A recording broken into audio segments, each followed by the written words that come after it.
நமஸ்காரம். அஸ்மத் சர்வகுருப்பியோ நமக. இது நமது உலகம் சேனல் நேயர்களுக்கு வேங்கடம் ராம்நாராயண் அன்பு கலந்த வணக்கங்கள். எதிர் வரக்கூடிய புது தமிழ் வருடம் நம்ம என்ன சூரியனுடைய பயிற்சி வச்சு நம்ம பார்க்குறோம். நமக்கு ஏற்றது தமிழ் வருடம் சித்திரை மாதம் ஏப்ரல் 14ஆம் தேதி 2025 பிறக்கக்கூடிய தமிழ் வருடம். எதில் பிறக்கிறது? சுவாதி நட்சத்திரத்தில் ராகு திசையில் பிறக்கிறது. ராகு நமக்கு 2ஆம் வீட்டில் இருக்கக்கூடிய மகர ராசிக்காரர்கள நாம் என்றென்றும் மாற்றத்தையும் ஏற்றத்தையும் எண்ணிக்கொண்டிருக்கக்கூடிய மகர ராசி என்பதிலே நமக்கு ராகு 2ஆம் இடத்திற்கு வருகிறார். 2ஆம் இடத்தில் இருந்த சனி 3ஆம் இடத்திற்கு பெயர்கிறார். இது மேஜராக தெரிஞ்சுக்க வேண்டியது. பலன் பார்க்கறதுக்கு முன்னாடி நம்ம இந்த கிரக பொசிஷன்ஸ் பார்த்துக்கலாம்.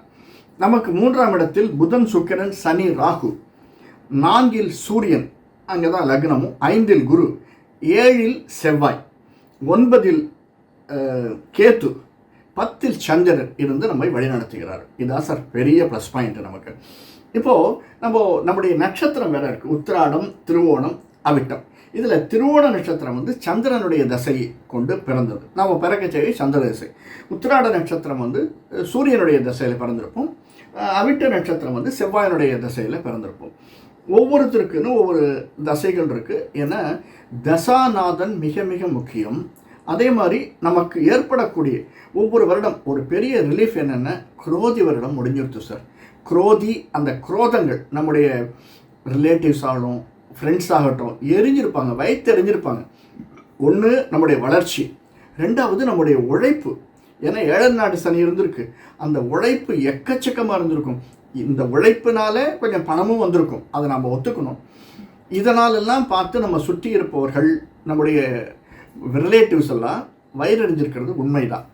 சரி, இப்போ நமக்கு ஏதாவது ரிலீஃப் கிடைக்குமா? இந்த வருஷத்தில் விஸ்வாவசு வருஷத்தில் ரிலீஃப் கிடைக்குமா அப்படின்னா, இந்த விஸ்வாவசு வருஷத்தில் ரிலீஃப் கிடைக்கும் அப்படிங்கிறத விட நம்ம இந்த வருட பலனை பார்க்கச்சே 4-5 விஷயங்களை பார்க்கணும் சார். ஏன்னா ரோட்டில் வண்டி ஓட்டச்சு அதை மட்டும் நேராக பார்த்துன்னு போகிறதில்ல.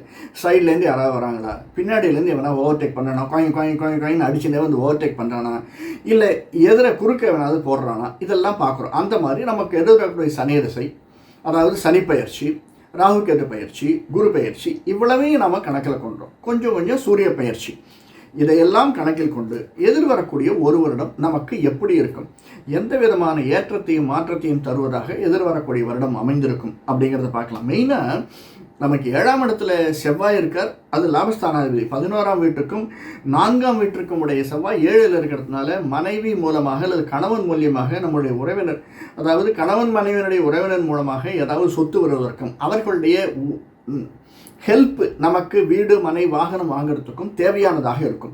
அதற்கு அவர்கள் செய்வார்கள். சில பேர் வாலண்டியராக செய்வார், சில பேர் நாம கேட்டு செய்வாங்க. அந்த மாதிரி ஒரு சூழ்நிலை நமக்கு வருவதற்கான சாத்தியக்கூறுகள் இருக்குது. அடுத்து புதனுடைய வீடு. புதன் நமக்கு 3ஆம் இடத்துல இருக்கிற புதன் 9ஆம் வீட்டுக்கு அதிபதி. நம்முடைய 6க்கும் 9க்கும் அதிபதியான புதன் நம்முடைய 3ஆம் வீட்டில் இருக்கார். இந்த வருஷம் ஆரம்பிக்கச்சு 10ஆம் வீட்டுக்கு அதிபதியான சுக்கிரனும் அதே இடத்துல இருக்கார். அந்த சுக்கிரன் ஏன்னா குரு கொஞ்ச நாளில் குரு பயிற்சி அடைஞ்சு மீனத்துக்கு போச்சு. அந்த குரு 5ஆம் பார்வையை நம்முடைய 10ஆம் இடத்தை பார்க்குறார். லாபஸ்தானம், பிஸ்னஸ் ஸ்தானம், அதாவது ஏற்றத்தை தரக்கூடிய ஸ்தானம். சுக்கிரனுடைய வீட்டை குருவினுடைய பார்வை இருக்குது. அப்படிப்பட்டதுனால பிஸ்னஸ் ரொம்ப நல்லா இருக்கும். இந்த வருடம் பணப்புழக்கம் அதிகமாக இருக்கும். மணி ஃப்ளோ நிறைய இருப்பதற்கான சாத்தியக்கூறுகள் மகர ராசிக்காரர்களாகிய நமக்கு நிச்சயமாக உண்டு. அது உத்திராட நட்சத்திரமாக இருந்தாலும், திருவோண நட்சத்திரமாக இருந்தாலும், அவிட்ட நட்சத்திரமாக இருந்தாலும். ஏன்னா நமக்கெல்லாம் தசாநாதன் இருக்குது. ராகு, சனி, புதன், குரு, இந்த 4 தசைகள் தான் மேஜராக நாம் இருக்கக்கூடிய தசைகள். கொஞ்சம் மைனர் முன்ன பெண்ணாக இருக்கும். 25லேருந்து 65 இருக்கச்சே இந்த 4 தசை என்ன மேஜராக இருக்கும். அப்படி ஒவ்வொரு தசைக்குமான இந்த வருஷ பலன் எப்படி இருக்கும், சனி பயிற்சி பலன் எப்படி இருக்கும், இதையெல்லாம் எல்லா விதமான பயிற்சிகளையும் வைத்துக்கொண்டு இந்த வருட பலனை நம்ம பார்க்கலாம்.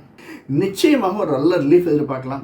யாருக்காவது ஒரு தெரிந்தவர்கள் அவர்கள்ட்ட உதவி பெறுவதற்கான சாத்தியக்கூறுகள் நமக்கு நிறைய இருக்குது.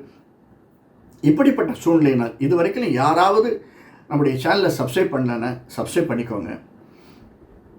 பெல் பட்டன் அழுத்துங்க, லைக் பண்ணுங்கள், பிடிச்சிருந்தா மற்றவங்கள்ட்ட ஷேர் பண்ணுங்கள், எது வேணுமோ கமெண்ட்டில் போடுங்க. வரக்கூடிய காணொலிகளில் அதை நம்ம பார்த்து என்ன தேவை அப்படிங்கிறத என்னால் முடிஞ்ச அளவுக்கு நான் சொல்கிறேன். இருக்கிறது அப்படிங்கிறது மிக மிக நல்லது. அடுத்தது 7ஆம் வீட்டுக்கு வரக்கூடிய செவ்வாய் முதல் 3 மாதம் கழித்து செவ்வாய் வரார். அதாவது கிட்டத்தட்ட ஒரு மே மாதம் வந்துடுறோம்னு வச்சுங்களேன். செவ்வாய் 7ஆம் இடத்துல வரதுனால நமக்கு பலவிதமான லாபங்களை கொடுக்கக்கூடியவராக இருக்கிறார். ஒன்று, நமக்கு முதலே சொன்ன மாதிரி கணவன் மனைவிக்கோ மனைவி கணவனுடைய வீட்டிலிருந்தோ லாபங்கள் வரும். லாபங்கள்லாம் எப்படி சார் அப்படின்னா, நம்ம ஒரு லோன் வாங்கணும், நம்மளுக்கு 10 லட்சம் இருக்குது, ஒரு 2 லட்சம் குறையுதுன்னா அதை கொடுக்கக்கூடியவர்களாக இருக்கலாம். அல்லது லோனுக்கு வழிகாட்டக்கூடியவர்களாக இருக்கலாம். அப்படி இல்லை சார், எதுவுமே இல்லை அப்படின்னா நம்ம ஒரு வீடு மாறணும். ஏன்னா நம்முடைய 4ஆம் வீடு வந்து செவ்வாயினுடைய வீடு தான். வீடு ஒரு நல்ல பிளேஸுக்கு போகிறதுக்காக, ஒரு புது வீடு வாங்குவதற்காகவோ வீடு மனை நிலம் வாங்குவதற்காகவோ சாத்தியக்கூறுகள் நிறைய இருக்குது மகர ராசிக்காரர்களுக்கு. அப்படி வாங்கச்சு அவங்கள்ட்ட ஹெல்ப் எப்படி இருக்கும்? ஒரு இடத்துல இப்போ என்னுடைய ரிலேட்டிவ்ஸ் ஃப்ரெண்டு ஒருத்தர் இருக்காம்பா, அந்த வீடு காலியாக இருக்குது, அதை போய் பாருங்கள், நல்ல வீடு, தண்ணியெல்லாம் நல்லா இருக்கும், நமக்கு ஏற்ற மாதிரி இருக்கும், நம்ம சூழ்நிலைக்கு ஏற்ற மாதிரி இருக்கும் அப்படின்னு கைடன்ஸ் கொடுப்பாங்க. இதெல்லாம் நல்ல விஷயங்களாக நம்முடைய உறவினர்கள் நமக்கு செய்யக்கூடியது. அதே மாதிரி பிஸ்னஸ் அப்படின்னு எடுத்துக்கிட்டோம்னா, பிஸ்னஸில் நம்முடைய நண்பர்கள் உதவுவதற்கு சாத்தியக்கூறுகள் அதிகமாக இருக்குது. சனி பயிற்சியினால் எதிர்வரக்கூடிய ஒரு வருடத்தில் குருவினுடைய தாக்கத்தினால் நண்பர்கள் உதவக்கூடியது சாத்தியக்கூறுகள் அதிகமாக இருக்குது. இதே லாபம் நான் சொல்லலாம், அதாவது லாபம் வரக்கூடியது, அல்லது நம்முடைய ஒரு பிஸ்னஸுக்கு உதவக்கூடியது, பிஸ்னஸுக்கே உதவலை அப்படின்னா ஒரு வழிகாட்டக்கூடியது, இப்படியாக நண்பர் மூலியமாக ஒரு பெரிய ஏற்றம் வருவதற்கு சாத்தியக்கூறுகள் அதிகமாக இருக்குது. என்னென்ன பிஸ்னஸ் அப்படின்னு பார்க்கச்சே, அது நம்முடைய 12, 11, 10ஆம் வீடு சுக்கிரனுடைய வீடு. சுக்கிரன் மட்டுமில்லை, என்னுடைய பாதிப்பு 5ஆம் பார்வையாக குருனுடைய பார்வை இருக்குது அந்த இடத்துக்கு. அது மட்டும் அல்லாமல் அந்த சுக்கிரன் எங்கே உட்கார்ந்துருக்கார், அதான் நம்மளுக்கு பேசிக்காக நம்முடைய ஜாதக கட்டத்தில் சுக்கிரன் எங்கே இருக்கார் அப்படிங்கிறத பார்த்துக்கலாம். இப்போது மெடல் வாங்குவதற்கு இந்த மகர ராசிக்காரர்கள் அடுத்த ஒரு வருடத்தில் மெடல் வாங்குவதற்கு சாத்தியக்கூறுகள் அதிகமாக இருக்குது சார். மெடல் அப்படின்னா என்ன சொல்கிறது, நம்ம ஒரு அச்சீவ் பண்ணோம், மெடல் வாங்குகிறோம். இராணுவத்தில் இருக்கார், ப்ரமோஷன் வருது, மெடல் வாங்குறாரு. நாமளே சில பேர் சில கம்பெனிஸில் சில கவர்மெண்ட் ஆஃபீஸர்ஸ்லாம் மாதம் இந்த மாதம் அச்சீவர் அப்படின்லாம் வைப்பாங்க. அந்த மாதிரி மெடல் வாங்குவதற்கு சாத்தியக்கூறுகள் அதிகமாக இருக்குது. அடுத்தது உமன் எம்பவர்மெண்ட் அப்படின்னு சொல்கிறோம். உமர் நம்முடைய பெண்ணோ மனைவியோ ஒரு நல்ல பொசிஷன் வந்து நமக்கு ஹெல்ப் பண்ணக்கூடிய லெவலில் இருப்பதற்கு சாத்தியக்கூறுகள் 2வது இருக்குது. 3வது, ராகு மீனத்தில் இருக்கார். அந்த மீனம் குருவினுடைய வீடு. அதுவும் சுக்கிரன் இந்த பயிற்சியும் போது, சனி பயிற்சியும் போது சுக்கிரன் அங்கே இருக்கார். அதற்கடுத்து சுக்கிரன் வந்தாலுமே வெளிநாடு செல்வதற்கான வாய்ப்புகள் மகர ராசிக்காரர்களுக்கு இருக்குது. ஆனால் முயற்சி நாம் எடுக்கணும். அடிக்கடி நான் சொல்கிற வார்த்தை, அப்ளிகேஷன் போட்டால் தான் ஆர்டர் வரும். நாம் முயற்சி எடுத்தோம்னா, ஏன்னா சனி உட்கார விட மாட்டார் அந்த இடத்துல. நம்ம வீட்டில் சனி உட்கார விடாமல் திறத்துட்டே இருப்பார். இதை செய்ய, அதை செய்ய, அதை செய்ய, இதை செய்ய. குருவனுடைய வீடு வேறு, அது ஜலராசி வேறு, மீனராசி. அதனால் திறத்துட்டே இருப்பார். அவர் அந்த இடத்துல அவர் அடுத்த வீட்டில் உட்காந்துருக்கச்சவே திறத்துவது உண்டு. ஏன்னா நமக்கு சனியனுடைய 7ஆம் பார்வை நம்முடைய 9ஆம் வீட்டை பார்க்கறது. அந்த வீடு புதனுடைய வீடு. அந்த இடத்துல கேத்து இருந்தது, அந்த இடத்துலேருந்து கேத்து வந்தாலுமே அந்த 9ஆம் வீட்டுக்கு சனியனுடைய பார்வை விழுவது அப்படிங்கிறது பூர்வஜன்மத்தை 5, 9 எடுத்துக்கொண்டவர்கள் 5ஆம் வீட்டில், அதுவும் சுக்கிரனுடைய வீடு, இது புதனுடைய வீடு. இப்படிப்பட்ட சூழ்நிலையில் நமக்கு, அதாவது இந்த ஆன்மீகம் அரசியல் சம்பந்தப்பட்டு, எஸ்பெஷலி ஆன்மீகம் சம்பந்தப்பட்டு ஈடுபடுபவர்களுக்கு மகர ராசிக்காரர்களுக்கு யாராக இருந்தாலுமே ஒரு நல்ல ஏற்றத்தை கொடுக்கக்கூடியதாக இருக்கும். அதே மாதிரி அரசியல்வாதிகளை சந்திக்கும் போது அரசியல்வாதிகளினால் நமக்கு ஒரு லாபம் வரும். ஆனால் அது டிலேடு லாபமாக இருக்கும், டினைடு லாபமாக இருக்காது, டிலேடு லாபமாக இருக்கும். சார் புரியல சார் நீங்கள் சொல்கிறது அப்படின்னா, உதாரணத்துக்கு ஒரு டிரான்ஸ்ஃபர் கேட்டு போகிறோம். அவர் என்ன சொல்லிடுவார், என்னுடைய பிஏ அடுத்த வாரம் என்னுடைய பிஏ வந்து பாருங்கள், நான் எல்லாத்தையும் வழி பண்ணிடுறேன்னு. 1 மாதம் ஆகும். பிஏவை பார்த்தா சார்கிட்ட கேட்குறேன் அப்படின்வார். ஆனால் நம்முடைய தேவை நாம் விட்டுவிடக்கூடாது. நாம் தொடர்ந்து முயற்சி சென்று கொண்டே இருக்க வேண்டும். அந்த அரசியல்வாதி கெட்ட நோக்கில் சொல்லலை, அவர் நம்மளுக்கு செய்யணும்னு தான் சொல்கிறார். ஆனாலும் பலவிதமான இன்னல்கள் அவருக்கும் இருக்குது, நமக்கும் இருக்குது. சில பேர் பைசா கொஞ்சம் முன்ன பின்ன இருக்கும். இதெல்லாம் பார்த்து, ஆனால் அரசியல்வாதி நாம் ஒரு விஷயம்னு போய் நின்னோம்னா நிச்சயமாக நடக்கக்கூடியதாக அமைந்திருக்கிறது. சரி சார், அரசியல்வாதியாகவே இருந்தால் எப்படி இருக்கும்? ஓஹோன்னு இருக்கும். நிச்சயமாக ஒரு அரசியல்வாதியாக இருந்தால் மகர ராசிக்காரர்களுக்கு எதிர்வரக்கூடிய ஒரு வருடம், அதாவது கிட்டத்தட்ட ஒரு ஆகஸ்ட்லேருந்து செப்டம்பர்லேருந்து எடுத்துங்களேன், அதிலிருந்து அடுத்த ஒரு ஆகஸ்ட் செப்டம்பர் வரைக்கும் 26 வரைக்கும் அந்த விஸ்வாவச வருடம் முழுவதுமே ஒரு நல்ல ஏற்றத்தை கொடுக்கக்கூடிய வருடமாகத்தான் நமக்கு மகர ராசிக்காரர்களாக நமக்கு அமைந்திருக்கிறது. இதற்கு அடுத்து முக்கியமாக நம்ம இன்னொன்று பார்க்கணும். இந்த யாராவது பேங்கிங் செக்டாரில் இருக்கும், அல்லது மணி புழக்கத்தில் இருக்கும், அல்லது அக்கௌண்டன்ட் அந்த மாதிரி ஒரு பொசிஷன் இருக்கும், சிஏவில் இருக்கும் அப்படின்னா அவர்களுக்கு மணி ஃப்ளோ நிறைய இருக்கும். இதுவரைக்கும் ஓடி ஓடி ஓடி ஓடி உழைத்தது போக இப்போ கொஞ்சம் உட்காந்து சாப்பிடக்கூடிய லெவலில் அவர்கள் இருப்பார்கள். அதாவது முன்னாடி போட்டு வச்சாலாம் இப்போ வட்டி கொடுத்துட்ருக்கோம் அந்த மாதிரி. இப்போது நம்ம மெயினாக ஒன்று ஒன்றா எடுத்துன்னு பார்ப்போம், அதற்கடுத்து நம்ம மேலே போவோம். இப்போ நம்ம உத்திராட நட்சத்திரம்னு எடுத்துட்டோம்னா சூரிய இசை நமக்கு ஆரம்பம். ஆனால் கிட்டத்தட்ட நமக்கு 25 வயசு வரைச்சு, நம்ம 25 வயசு ராகு குரு சனி புதன் தசைகள் தான் நம்மளுக்கு மேஜராக வரும். இதில் ராகு தசை இருப்பவர்கள், ராகு நமக்கு 2ஆம் இடத்திற்கு வரார், மகர ராசிக்கு கும்பத்துக்கு வரார் ராகு. நமக்கு ராகு தசை இருந்ததுனால் ராகு எந்த இடத்துல இருக்காருன்னு பார்த்துக்கோங்க. சார் எங்கே இருந்தால் எனக்கு என்ன சார் தெரியும், எனக்கு அதெல்லாம் தெரியாது சார் அப்படின்னா சரி பார்க்கலாம். ஏன்னா 2ஆம் இடத்திற்கு ராகு வருவது அப்படிங்கிறது ரொம்ப வாக்குஸ்தானம். அந்த இடத்துல ரொம்ப நம்ம கேர்ஃபுல்லாக இருக்கணும். எந்த ஒரு டெசிஷன் எடுத்தாலும் கேர்ஃபுல்லாக இருக்கணும். அதுவும் 7ஆம் இடத்திற்கு செவ்வாய் வரதுனால நம்முடைய மனைவிக்கிட்டேயோ கணவன்கிட்டேயோ பேசும்போது மிகவும் ரொம்ப யோசித்து ரொம்ப நிதானமாக, சார் கணவன் மனைவின்னு இல்லை, எந்த இடத்துலையுமே வார்த்தையை அவசரப்பட்டு விடாமல் இருப்பது என்பது மிகவும் நல்லது. அடுத்த 1.5 வருடங்களுக்கு ராகு பயிற்சிக்கு அப்புறமாக வருவதற்கு. இது ராகு தசையில் இருப்பவர்களுக்கு. ஆனால் இன்னும் ஒரு பெரிய விஷயம் என்னென்னா, ராகு தசையில் இருப்பவர்களுக்கு உத்திராட திருவோண நட்சத்திரமாக இருந்தால் 2ஆம் இடத்திற்கு ராகு வருவது, அவன் அந்த அந்த இடம் சனியினுடைய வீடு. நமக்கு 7ஆம் இடத்துல செவ்வாய் இருக்கிறதுனால மாங்கல்யம், அதாவது திருமணம் ஆவதற்கு சாத்தியக்கூறுகள் நிறைய இருக்குது.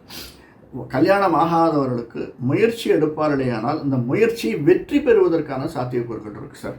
அதே மாதிரி 5ஆம் வீட்டில் இருக்கக்கூடிய குருவினால் நமக்கு வளர்ச்சி, அதாவது குழந்தை பிறப்பதற்கும் குழந்தை வளர்ப்பதற்கும் சாத்தியக்கூறுகள் அதிகமாக இருக்குது. 3ஆம் இடத்துல சனி குருவனுடைய வீட்டில் இருக்கிறதுனால சில பிரிவுகள் வருவதற்கு, மகர ராசிக்காரர்களுக்கு பிரிவுகள் வருவதற்கு சாத்தியக்கூறுகள் இருக்குது. அது குருவனுடைய திசையில் இருப்பவர்களுக்கு, உத்திராட திருவோண நட்சத்திரக்காரர்களுக்கு, அவிட்ட நட்சத்திரக்காரர்களுக்கும் இந்த குரு தசை வந்ததுன்னா, ஏன்னா 18-3-21 அது 22 வயசுலேருந்து குரு தசை வரும் அவிட்ட நட்சத்திரக்காரர்களுக்கு. குரு தசை இருப்பவர்களுக்கு குரு 5ஆம் இடத்தில் இருக்கார், 5ஆம் இடத்துலேருந்து 6ஆம் இடத்திற்கு போகிறார். இந்த 5ஆம் இடத்தில் இருக்க பொழுது குரு தசை நமக்கு நல்லதை செய்யக்கூடியதாக அமைந்திருக்கும். 6ஆம் இடத்திற்கு செல்ல பின்பு சில செலவுகள் வருவதற்கு சாத்தியக்கூறுகள் இருக்குது. எஸ்பெஷலி குரு தசை இருப்பவர்களுக்கு கல்யாணம் ஆகலை அப்படின்னா கல்யாணம் ஆகிடும். இந்த குருவினுடைய பயிற்சிக்கு அப்புறமா இந்த சனி பயிற்சி, 3ஆம் இடத்தில் வரக்கூடிய சனி, அடுத்த விஸ்வாவச வருடத்திலே கல்யாணம் முடிந்துவிடும். எப்படி சார் குரு கல்யாணம் முடிஞ்சிடும், அவர் தான் 6ஆம் வீட்டுக்கு போகிறாரு, என்ன கரெக்டு. ஆனால் நம்முடைய 12ஆம் வீட்டை பார்க்குற நமக்கு சில செலவினங்கள் வரணும். அந்த செலவினங்கள் நல்ல செலவினங்களாக இருக்கணும். உறவினர்கள் கூட வேண்டும். மற்றவர்கள் முன்னால் நம்ம கொஞ்சம் தலை நிமிர்ந்து இருக்கணும். இதையெல்லாம் நினச்சி பண்ணி பார்க்கணும்னா நமக்கு கல்யாணம், மேரேஜ் அப்படிங்கிறது யாராவது முயற்சிகள் எடுத்தால் நடக்கும். சார் மேரேஜ் இல்லை அப்படின்னா கிட்டத்தட்ட மற்றவர்களுக்கு வீட்டில் ஒரு நல்ல நிகழ்ச்சி நடப்பதற்கு சாத்தியக்கூறுகள் நிறைய இருக்குது. ஒரு அண்ணன் தங்கச்சிக்கு மேரேஜ் ஆகிறதுக்கு, ஒரு குழந்தை பிறந்து அந்த குழந்தைக்கு பேர் வைக்கிறதுக்கு, இந்த மாதிரி நிகழ்ச்சிகள் நடப்பதற்கும் சாத்தியக்கூறுகள் அதிகமாக இருக்குது. இன்னும் சொல்லணும்னா குரு பயிற்சியில் இருப்பவர்களுக்கு தன்னுடைய குழந்தை செய்வதற்கும், அல்லது பையனாக இருந்தால் அவனுக்கு வளர்ச்சிக்கும் செலவு செய்வதற்கும் சாத்தியக்கூறுகள், நல்ல செலவுகள் செய்வதற்கு சாத்தியக்கூறுகள் அதிகமாக இருக்கும். 8ஆம் இடத்துல செவ்வாய் வர, அதனால் நமக்கு மனைவிக்கோ அல்லது கணவனுக்கோ இரத்த சம்பந்தமான என அந்த மாதிரி அதற்கு ஏற்ற செலவினங்கள் வருவதற்கு சாத்தியக்கூறுகள் இருக்கு. 12ஆம் இடத்தை வரை குரு பார்க்குறாரு. மருத்துவத்துறையில் இருப்பவர்களுக்கு ஒரு நல்ல ஏற்றத்தை கொடுக்கக்கூடியதாக அமைந்திருக்கிறது. அது தொழிலாளியாக இருந்தாலும் முதலாளியாக இருந்தாலும் ஏற்றம் நிறையா இருக்கும். அதே சமயத்தில் மருத்துவ செலவுகள் அதிகமாக நமக்கு இருக்கும். அதாவது எப்படி மருத்துவ செலவுகள் இருக்கும்னா, ஏன்னா நம்ம மூமெண்ட்டில் இருக்கச்சே நமக்கு அடிப்படுவதற்கான சாத்தியக்கூறுகள் இருக்கும். வீட்டில் உட்காந்துருக்குச்சே அடிப்படுறதில்லை, மூமெண்ட்டில் இருக்கச்சே ஒரு வண்டியில் போயின்னு இருக்கோம், யாராவது இடிச்சிட்டு போகிறாங்க, அந்த மாதிரி நம்ம ஒரு வெளிநாடு போகிறோம், இல்லை வெளியூர் போகிறோம், வெளி மாநிலத்தில் ஒர்க்கில் இருக்கோம், அந்த சந்தர்ப்பங்களில் ஏற்படக்கூடிய சில நமக்கு அடிபடுறதுக்கான சாத்தியக்கூறுகள் இருக்குது. அதை மட்டும் பார்த்துக்கோங்க. இது இரண்டாவது. மூன்றாவதாக மெயினாக நம்ம பார்க்க வேண்டியது, எந்த இடத்துல போனாலும் அவசரப்பட்டு கையெழுத்தை போட்டுறாதீங்க. மகர ராசிக்காரர்கள் 10ஆம் இடத்துல சுக்கிரனுடைய வீடு அப்படின்னா கூட அவசரப்பட்டு சைன் பண்ணிட வேண்டாம். ஏன்னா 7, 8, 9, 10ஆம் இடத்தை நம்ம லாபஸ்தானத்தை வந்து சனியினுடைய பார்வை 10ஆம் பார்வையாக பார்க்குறார். 12, 11, 10 நம்முடைய 12ஆம் இடத்தினுடைய பார்வை, குருவினுடைய பார்வை இருக்குது, சனியினுடைய பார்வை இருக்குது. இப்படிப்பட்ட சூழ்நிலையில் நம்ம எதையுமே, ஏன்னா 2ல் ராகு உட்காந்துருக்குச்சே, சில சந்தர்ப்பங்களில் நமக்கு வந்து தேவையில்லாத வேற ஒரு பிரச்சனையை இழுத்து விடுறதுக்கு சாத்தியக்கூறுகள் இருக்குது. ஐயோ இந்த இடத்துக்கு வந்திருக்கவே வேண்டாம், வர என்னவோ தெரில வந்துவிட்டோம் அப்படின்னு நினைப்பதற்கான சாத்தியக்கூறுகள் இருக்குது. அதனால் எந்த ஒரு முடிவையுமே தன்னிச்சையாக எடுக்காமல், கணவன் மனைவியோடோ, மனைவி கணவனோடோ, அல்லது தந்தையோடோ, குழந்தைகளோடோ சேர்ந்து சிந்தித்து முடிவெடுப்பது அப்படிங்கிறது ரொம்ப ரொம்ப நல்லதை கொடுக்கக்கூடியதாக அடுத்த இந்த சனி பயிற்சியாகட்டும் மினிமம் அந்த 1.5 வருஷம் நமக்கு வந்து இருக்கக்கூடியதாக அமைஞ்சிருக்கணும். பெஸ்ட்டாக சொன்னோன்னா மகர ராசிக்காரர்களுக்கு விஸ்வாச வருஷம் ஏற்றத்தை கொடுக்கக்கூடியதாகத்தான் அமைந்திருக்கிறது. இதனால் என்ன செஞ்சால் சின்ன பாதிப்புகள்லேருந்து வெளிவரலாம் அப்படின்னா, ஆல்ரெடி 7 நாள் சனியிலேருந்து வெளில வந்துட்டோம். இருந்தாலுமே ஒரு குருனுடைய வீட்டில் உட்காந்து ஆட்டி படைக்கிறார். அதனால் யாராவது உங்களுக்கு தெரிஞ்சதுன்னா, இந்த திருவண்ணாமலைக்கு பக்கத்தில் எர்ரிக்குப்பம்னு ஒரு இடம் இருக்குது. சனீஸ்வரனுக்காக ஒரு அழகான ஒரு கோவில் இருக்காங்க, சின்ன கோவில். அந்த கோவிலில் பக்கத்தில் ஒரு சின்ன படித்துறை மாதிரி இருக்குது, ஒரு குளம் இருக்குது. அந்த குளத்தில் முடிஞ்சால் குளிச்சுட்டு அல்லது தீர்த்தமாடிட்டு, அப்படி இல்லைன்னா கை காலில் அனுப்பிக்கொண்டு அந்த இடத்துல ஒரு சின்ன எண்ணெய் விளக்கு போட்டு வாருங்கள்.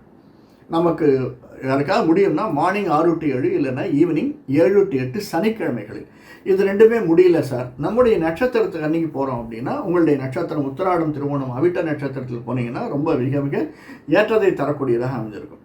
சார் இதுவுமே முடியல சார், என்னால் அந்த நட்சத்திரத்து அன்றைக்கும் போக முடியல அப்படின்னா, நம்ம போகிறது மதிய வேலை, ஈவினிங் வேலைன்னா, ராகு காலமாக இருந்தால் ஞாயிற்றுக்கிழமைனா 4:30, 6, செவ்வாய்க்கிழமைனா 3, 4:30 அந்த சந்தர்ப்பங்களில் கதவை திறந்து நாம் அங்கே இருந்தோம்னா ஒரு விளக்கு போட்டுட்டு வாங்க. கட்டாயமாக ஒரு அரை மணி நேரம் அந்த இடத்தில் இருந்து விட்டு வருதல் அப்படிங்கிறது ரொம்ப நல்லது.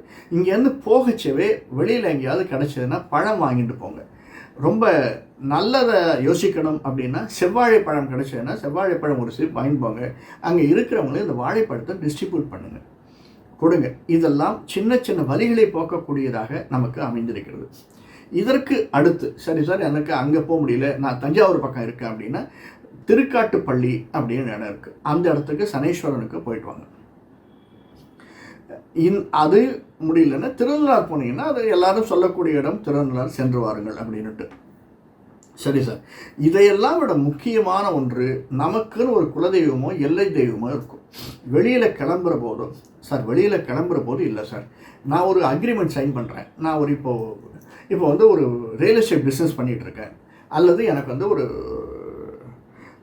கன்ஸ்ட்ரக்ஷன் பிஸ்னஸில் இருக்கேன், ஒரு டீல் சைன் பண்ணணும் அப்படின்னா, நம்முடைய எல்லை தெய்வம் அல்லது அந்த இடத்த ஒரு தாண்டச்சா எல்லை தெய்வம் இருக்குது, அந்த எல்லை தெய்வத்துக்கு ஒரு சிறு கற்பூரம் ஏற்றி விட்டு செய்வது மிக நல்லதாக அமையக்கூடும். எல்லை தெய்வத்தை வணங்கி அந்த ஒரு முயற்சியை நாம் எடுப்பது என்பது நமக்கு ஏற்றம் தரக்கூடியதாக அமைந்திருக்கும். இது இரண்டாவது. மூன்றாவதாக, நாம் எங்கே கோவிலுக்கு போனாலும் நவகிரகத்தை வலம் வருதல். இந்த நவகிரகத்தை வலம் வந்து வெளியில் வர்றபோது யாராவது கேட்டாங்கன்னா துணி வாங்கி கொடுக்கறது அப்படிங்கிறது வச்சுக்கோங்க, மிக ஏற்றத்தை தரக்கூடும். இதெல்லாம் செஞ்சுவாங்க. நிச்சயமாக ஏற்றவும் மாற்றமும் நமக்கு எதிர்வரக்கூடிய காலங்கள் நன்மையாக இருக்கும். வேறொரு காணொளியில் சந்திப்போம். நன்றி, வணக்கம்.